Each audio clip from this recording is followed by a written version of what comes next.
Have you ever tried to Google how to write architecture essays and you're met with a cliche list of 25 generic thesis titles?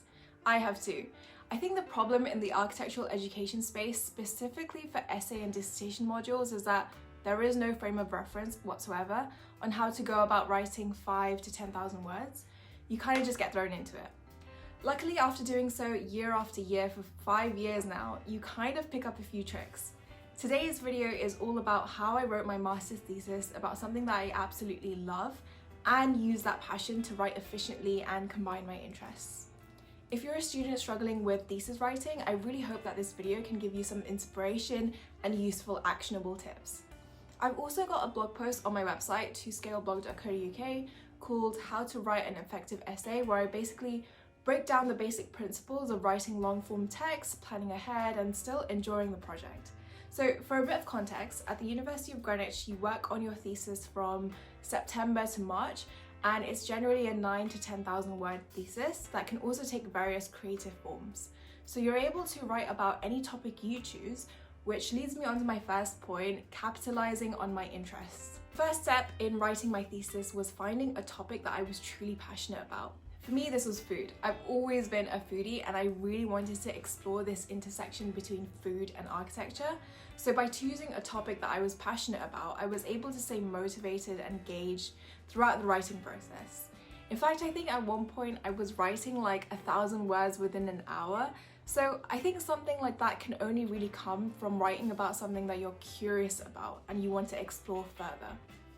The basis of my thesis argues that local takeaways and restaurants are third places for diasporic communities.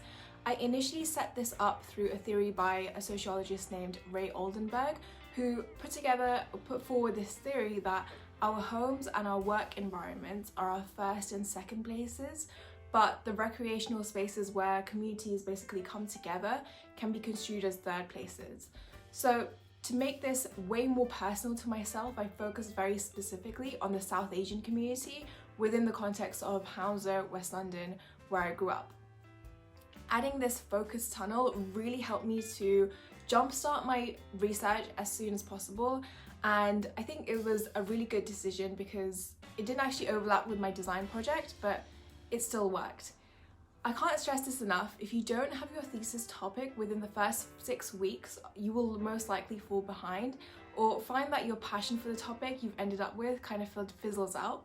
I saw so many people week after week still just thinking about what they wanted to write about. And as with any university module, time catches up on you really quickly. So for that reason, it's really important to just be a little bit strict with yourself and make decisions really early. My second point is to keep architecture in the loop. So once I had my topic, I started thinking about how I could combine my interest in food and architecture and make my thesis unique. The great thing about your final year thesis is that you have a little bit more leeway to write about your interests and overlay some architectural elements.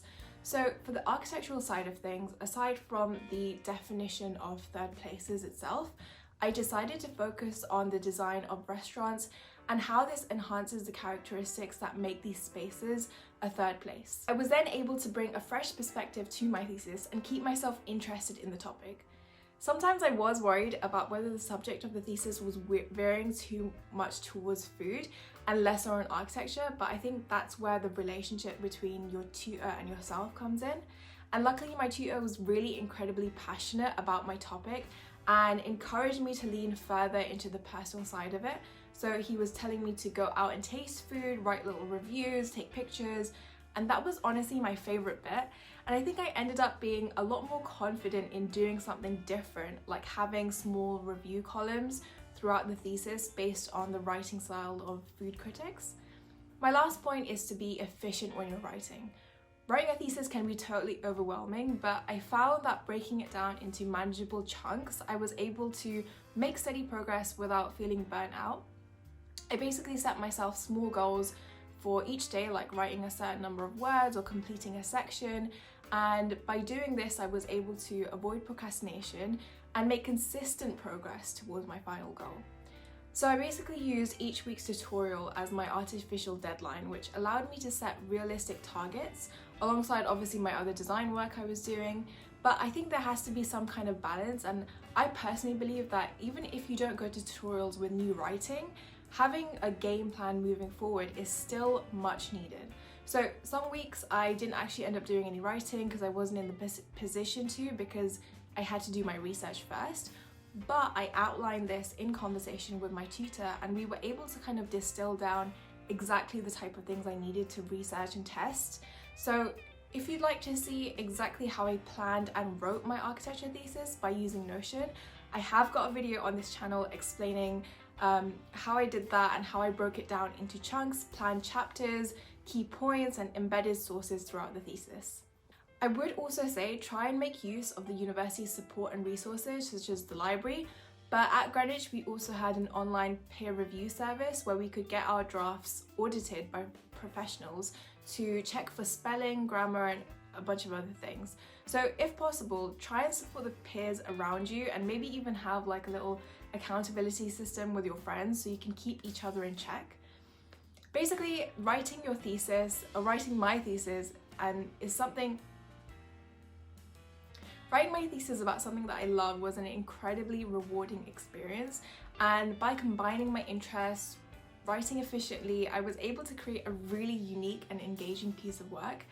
And so I'm pretty proud of how this turned out.